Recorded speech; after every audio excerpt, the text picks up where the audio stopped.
ನಮಸ್ಕಾರ. K2 ಕನ್ನಡ ನ್ಯೂಸ್ಗೆ ಸ್ವಾಗತ. ವೀಕ್ಷಿಸಿ ಈ ದಿನದ ಸುದ್ದಿಗಳ ರೌಂಡ್ ಅಪ್.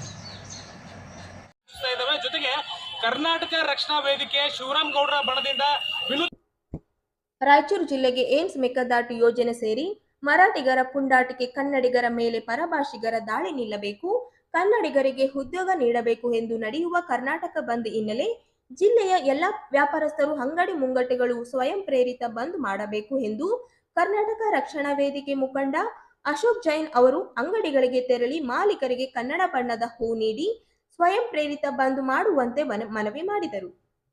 ನಂತರ ಮಾಧ್ಯಮಗಳೊಂದಿಗೆ ಮಾತನಾಡಿ, ಕರ್ನಾಟಕ ಬಂದ್ ಸಂಪೂರ್ಣ ಬೆಂಬಲಿಸಿ ನಾಳೆ ರಾಯಚೂರು ಜಿಲ್ಲೆ ಬಂದ್ ಮಾಡುವ ಮೂಲಕ ಏಮ್ಸ್ ನೀಡುವಂತೆ ಹೋರಾಟದಲ್ಲಿ ಕೇಂದ್ರ ಮತ್ತು ರಾಜ್ಯ ಸರ್ಕಾರ ಒತ್ತಡ ಹೇರಲಾಗುವುದು ಎಂದರು. ಕರ್ನಾಟಕದಲ್ಲಿ ಕನ್ನಡಿಗರಿಗೆ ಹೊಡೆಯುತ್ತಿರುವ ಪರಿಸ್ಥಿತಿ ಇದೆ. ನೆರೆಯ ಮಹಾರಾಷ್ಟ್ರದವರು ಕನ್ನಡಿಗರ ಮೇಲೆ ಹಲ್ಲೆ ನಡೆಸುತ್ತಿದ್ದಾರೆ. ನಗರದ ಮಹಾವೀರ ಚೌಕ್, ಬಂಗಾರ ಬಜಾರ್ ಸೇರಿ ಪ್ರಮುಖ ವ್ಯಾಪಾರಸ್ಥರ ಅಂಗಡಿಗಳಿಗೆ ಭೇಟಿ ನೀಡಿ ನಾಳೆ ಸ್ವಯಂ ಪ್ರೇರಿತ ಅಂಗಡಿಗಳನ್ನು ಬಂದ್ ಮಾಡುವಂತೆ ಮನವಿ ಮಾಡಿದರು.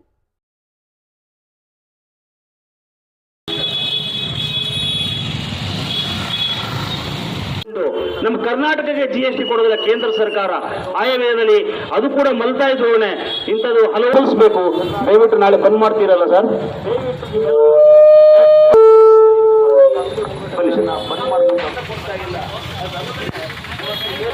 ಕರ್ನಾಟಕ ಬಂದು ಕೂಡ ಕಾರಣ ಏನಂದ್ರೆ MES ಮಹಾರಾಷ್ಟ್ರ ಏಕೀಕರಣ ಕೂಡ ನಾಳೆ ನಮ್ಮ ದಿವಾಕರದಲ್ಲಿ ಅವರ ಬಡಿದ್ದಾರೆ. ಹೋರಾಟ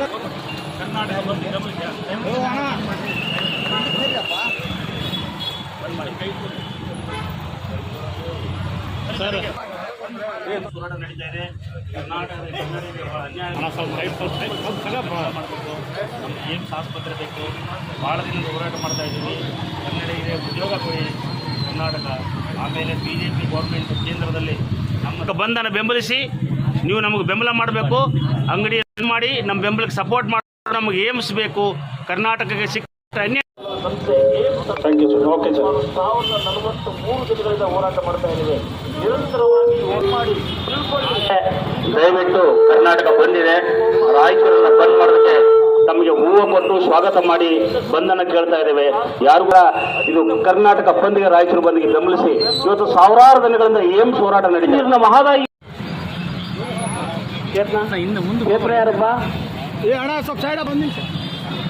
ಯಾರಪ್ಪ ನಾಳೆ ದಯವಿಟ್ಟು ತಾವು ಕರ್ನಾಟಕ ಬಂದ್, ರಾಯಚೂರು ಬಂದ್.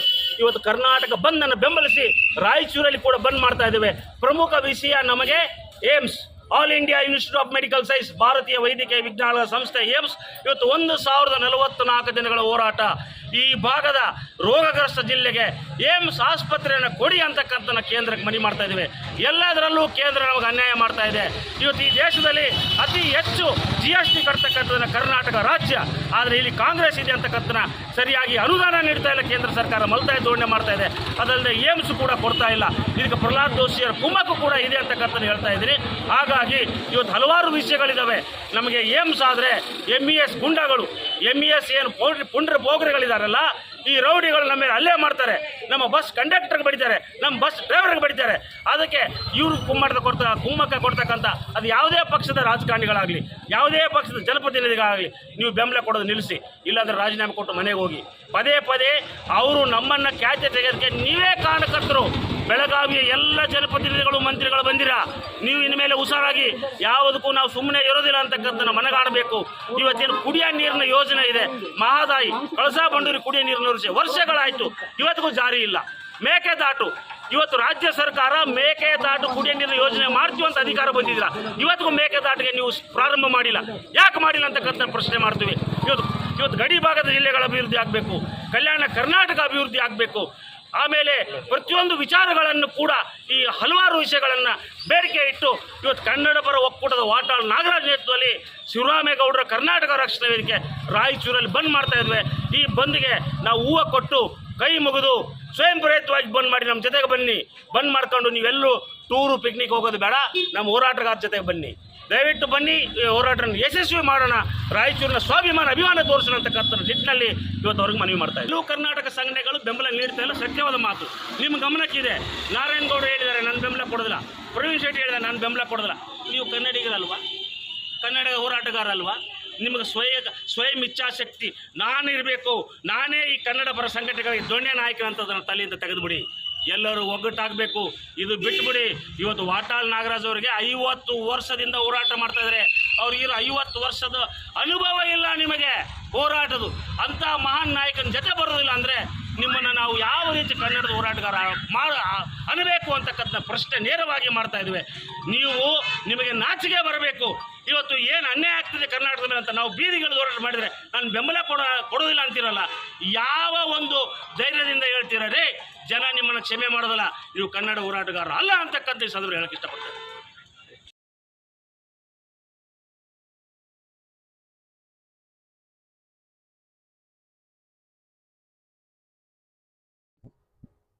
ರಾಯಚೂರು ತಾಲೂಕಿನ ಗ್ರಾಮೀಣ ವಿಧಾನಸಭಾ ಕ್ಷೇತ್ರದ ವ್ಯಾಪ್ತಿಗೆ ಬರುವ ಕೊತ್ತದೊಡ್ಡಿ, ಅಪ್ಪನದೊಡ್ಡಿ, ಮಾಡಮಾನದೊಡ್ಡಿ, ರಾಳದೊಡ್ಡಿ, ವಡ್ಡೆಪಲ್ಲಿ, ಹೂವಿನಹಳ್ಳಿ ಹಾಗೂ ಯಾಪಲ್ದಿನ್ನಿ ಗ್ರಾಮಗಳ ಸಂಪೂರ್ಣ ಹದಗೆಟ್ಟಿದ್ದು ಕೂಡಲೇ ರಸ್ತೆ ದುರಸ್ತಿ ಹಾಗೂ ಹೊಸ ರಸ್ತೆ ನಿರ್ಮಾಣ ಮಾಡಬೇಕು ಎಂದು ಆಗ್ರಹಿಸಿ ಕರ್ನಾಟಕ ರಾಜ್ಯ ರೈತ ಸಂಘ ಹಾಗೂ ಹಸಿರು ಸೇನೆ ಲೋಕೋಪಯೋಗಿ ಇಲಾಖೆ ಅಧಿಕಾರಿಗಳಿಗೆ ಮನವಿ ಸಲ್ಲಿಸಿ ಒತ್ತಾಯಿಸಿದ್ದಾರೆ. ತಾಲೂಕಿನ ಗ್ರಾಮೀಣ ವಿಧಾನಸಭಾ ಕ್ಷೇತ್ರದ ವ್ಯಾಪ್ತಿಗೆ ಬರುವ ಗ್ರಾಮಗಳಾದ ಕೊತ್ತದೊಡ್ಡಿ, ಅಪ್ಪನದೊಡ್ಡಿ, ಮಾಡಮಾನದೊಡ್ಡಿ, ರಾಳದೊಡ್ಡಿ, ವಡ್ಡಪಲ್ಲಿ ಮತ್ತು ಹೂವಿನಹಳ್ಳಿ ಹಾಗೂ ಯಾಪಲ್ದಿನ್ನಿ ಗ್ರಾಮದ ರಸ್ತೆಗಳು ತೀರಾ ಹದಗೆಟ್ಟಿರುವ ಪರಿಣಾಮ ಶಾಲಾ ವಿದ್ಯಾರ್ಥಿಗಳಿಗೆ ಹಾಗೂ ಸಾರ್ವಜನಿಕರಿಗೆ ಮತ್ತು ರೈತರಿಗೆ ತೀವ್ರ ತೊಂದರೆಯಾಗಿದೆ ಎಂದು ದೂರಿದರು. ಹೆಣ್ಣೊಂದು ಕಲಿತರೆ ಶಾಲೆಯೊಂದು ತೆರೆದು ಅಂತ ಹೇಳ್ತಾರೆ. ಆದರೆ ನಮ್ಮ ಭಾಗದಲ್ಲಿ ಒಡ್ಡೆಪಲ್ಲಿ, ಮಾಡಮಾನದೊಡ್ಡಿ ಈ ಹಳ್ಳಿಗಳಿಂದ ಒಂದು ಕಡೆ ಚಂದ್ರಬಂಡ ಹೈಸ್ಕೂಲ್ ಹೋಗಬೇಕಾಗಿದೆ, ಒಂದು ಕಡೆಯಿಂದ ಸಂಗುಂಟ ಹೈಸ್ಕೂಲ್ ಬರಬೇಕಾಗಿದೆ. ಆದರೆ ಇಲ್ಲಿ ಬಸ್ಸುಗಳೇ ಇದುವರೆಗೆ ಇಲ್ಲ. ಯಾಕಪ್ಪ ಅಂದರೆ ಇಲ್ಲಿ ರಸ್ತೆಗಳೇ ಸರಿಯಾಗಿಲ್ಲ. ಈಗ ಬಸ್ಸುಗಳು ಕೇಳಕ್ಕೆ ಹೋಗ್ಬಿಟ್ರೆ ರಸ್ತೆ ದುರಸ್ತಿ ಆಗಿದೆಪ್ಪ ಅಂತ ತೊಗೊಂಬರ್ರಿ ನಾವು ಬಸ್ ಬಿಟ್ಟು ಅಂತ ಹೇಳ್ತಾರೆ. ಆದರೆ ಇಲ್ಲಿ ನೋಡಿದ್ರೆ ತಗ್ಗು ಗುಂಡುಗಳಿದ್ದಾವೆ.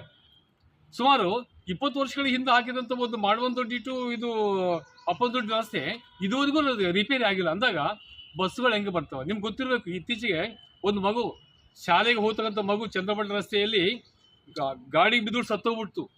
ಇಂಥ ಒಂದು ಘಟನೆಗಳು ಸಾಕಷ್ಟು ಆಗಿದ್ದಾವೆ. ಇತ್ತೀಚೆಗೆ ಘಟನೆ ಇದು. ಇಂಥ ಘಟನೆ ಸಾಕಷ್ಟು ಆಗ್ತಾ ಇದ್ದಾವೆ.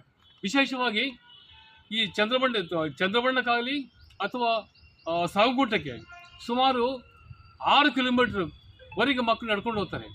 ಇಲ್ಲಿ ಒಡ್ಡೆಪಲ್ಲಿಂದ ಅಪ್ಪನದೊಡ್ಡಿಯಿಂದ ಈ ಮಕ್ಕಳು ಸುಮಾರು 3 ಕಿಲೋಮೀಟರ್ 4 ಕಿಲೋಮೀಟರ್ ನಡ್ಕೊಂಡೇ ಹೋಗ್ಬೇಕಾಗ್ತದೆ. ಬಸ್ಸುಗಳಿಲ್ಲ.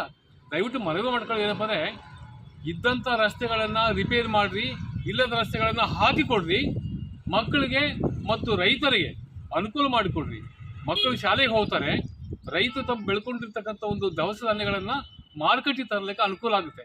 ಇದು ನಮ್ಮ ರೈತ ಸಂಘದ ಮನವಿ. ಇದು ರಾಯಚೂರು ಗ್ರಾಮೀಣ ಕ್ಷೇತ್ರ ವ್ಯಾಪ್ತಿಯಲ್ಲಿ ಬರುವ ಕೊದ್ದೊಡ್ಡಿ, ರಾಳದೊಡ್ಡಿ, ಅಪ್ಪನದೊಡ್ಡಿ, ಮಾಡಮಾನದೊಡ್ಡಿ, ವಡ್ಡೆಪಲ್ಲಿ, ಹುಗನಹಳ್ಳಿ ಯಾಪಲ್ದಿನ್ನಿವರೆಗೂ ರೋಡ್ ಎದಗಟ್ಟಿದೆ.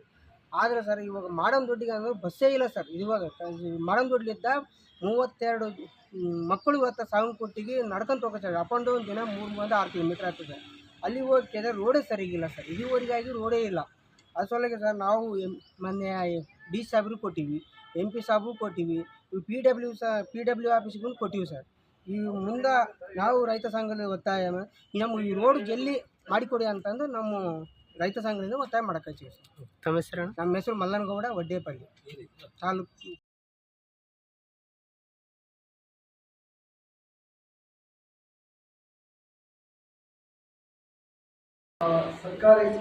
ಕರ್ನಾಟಕ ರಾಜ್ಯ ಸರ್ಕಾರಿ SC ST ನೌಕರರ ಸಮನ್ವಯ ಸಮಿತಿ ಹಾಗೂ ಹೊಸಮನಿ ಪ್ರಕಾಶನ ಇವರ ಸಂಯುಕ್ತಾಶ್ರಯದಲ್ಲಿ ದಿನಾಂಕ 23ರಂದು ದಲಿತ ಕವಿ ಡಾಕ್ಟರ್ ಸಿದ್ದಲಿಂಗಯ್ಯ ಅವರ ಬದುಕು ಬರಹ ಕುರಿತು ವಿಚಾರ ಸಂಕಿರಣ ನಗರದ ಡಾಕ್ಟರ್ BR ಅಂಬೇಡ್ಕರ್ ವೃತ್ತದ ಸರ್ಕಾರಿ ನೌಕರರ ಭವನದಲ್ಲಿ ಆಯೋಜಿಸಲಾಗಿದೆ ಎಂದು ಕರ್ನಾಟಕ ರಾಜ್ಯ ಸರ್ಕಾರಿ SC ST ನೌಕರರ ಸಮನ್ವಯ ಸಮಿತಿ ಜಿಲ್ಲಾಧ್ಯಕ್ಷ ಜಿಂದಪ್ಪ ಅವರು ಹೇಳಿದರು. ಅವರಿಂದು ನಗರದ ಸುದ್ದಿಗಾರರೊಂದಿಗೆ ಮಾತನಾಡುತ್ತಾ ಹಿರಿಯ ಸಾಹಿತಿ ಬಾಬು ಭಂಡಾರಿಗಲ್ ಕಾರ್ಯಕ್ರಮ ಉದ್ಘಾಟಿಸಲಿದ್ದಾರೆ ಎಂದರು.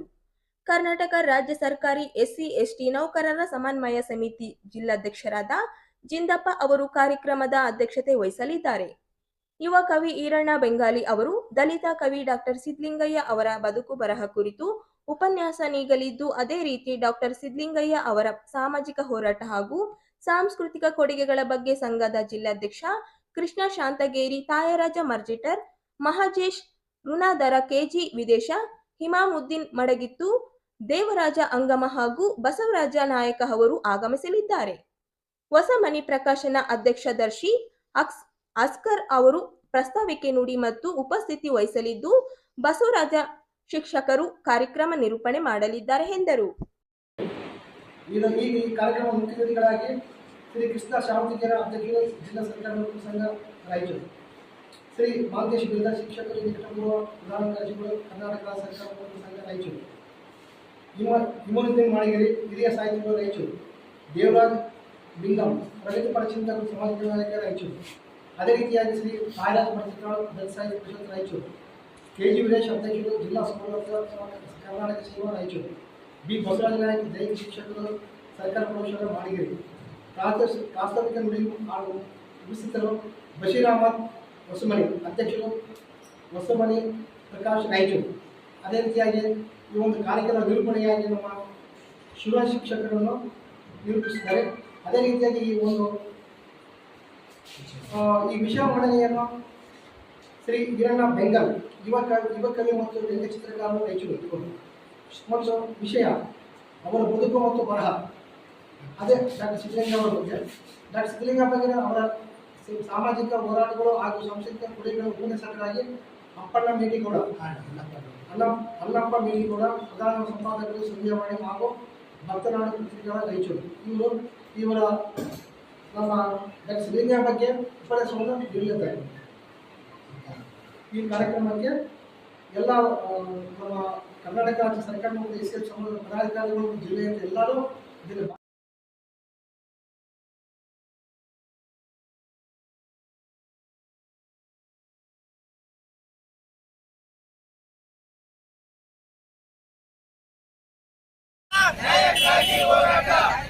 ರಾಯಚೂರು ಬಡ್ತಿ ಹಾಗೂ ಸರಿಯಾದ ವೇತನಕ್ಕೆ ಆಗ್ರಹಿಸಿ ಮತ್ತು ಪವರ್ ಮೇಕ್ ತಾರತಮ್ಯ ನೀತಿ ಖಂಡಿಸಿ ವೈಟಿಪಿಎಸ್ ಕಾರ್ಮಿಕರು ನೂರಾರು ಸಂಖ್ಯೆಯಲ್ಲಿ ಸೇರಿ ಅಸಮಾಧಾನ ವ್ಯಕ್ತಪಡಿಸಿ ಪ್ರತಿಭಟನೆ ಮಾಡಿದರು.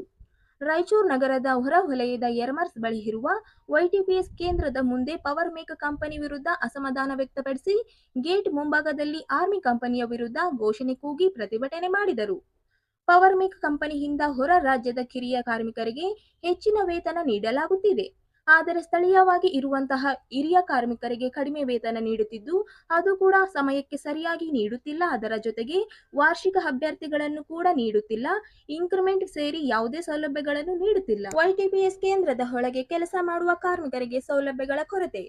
ಕೆಲಸ ಮಾಡುವ ಕಾರ್ಮಿಕರಿಗೆ ಊಟದ ಸಮಯದಲ್ಲಿ ಕುಳಿತು ಊಟ ಮಾಡಲು ಸರಿಯಾದ ಸ್ಥಳಾವಕಾಶ ಇಲ್ಲ.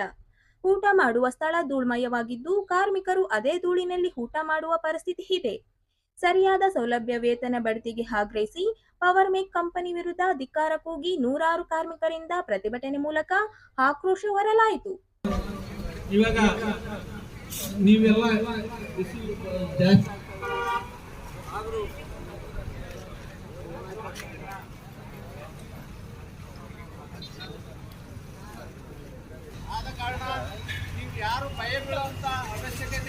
ಹಿರಿಯ ಕಾರ್ಮಿಕರಿಗೆ ವಿದ್ಯಾಭ್ಯಾಸಕ್ಕೆ ತಕ್ಕಂತೆ ಸಂಬಳ ನೀಡುತ್ತಿಲ್ಲ. ಅನುಭವ ಇಲ್ಲದ ಕಾರ್ಮಿಕರಿಗೆ ಹೆಚ್ಚಿನ ಸಂಬಳ ನೀಡುತ್ತಿದ್ದು, ನುರಿತ ಕಾರ್ಮಿಕರಿಗೆ ಕಡಿಮೆ ಸಂಬಳ ನೀಡುತ್ತಿರುವುದು. ವಾರ್ಷಿಕ ಇನ್ಕ್ರಿಮೆಂಟ್ ಕೊಟ್ಟಿರಲಿಲ್ಲ, ಲೀವ್ ಎನ್ಕೇಜ್ಮೆಂಟ್ ಇರುವುದಿಲ್ಲ, ಧೂಳು ಬತ್ತಿ ಇರುವುದಿಲ್ಲ, ಶಿಫ್ಟ್ ಅಲೋನ್ಸ್ ಇರುವುದಿಲ್ಲ, ವಾರದ ರಜೆಯಲ್ಲಿ ಸಂಬಳ ನೀಡುತ್ತಿಲ್ಲ, ಕಾರ್ಮಿಕರ ಮಕ್ಕಳ ನಿಗಮದ ಶಾಲೆಯಲ್ಲಿ ಉಚಿತ ಪ್ರವೇಶ ನೀಡುತ್ತಿಲ್ಲ. ಆಮೇಲೆ 15 ಪವರ್ ಮ್ಯಾಕ್ ಕಂಪನಿಯವರು ವಾಹನ ಸೌಲಭ್ಯ ನೀಡುತ್ತಿಲ್ಲ.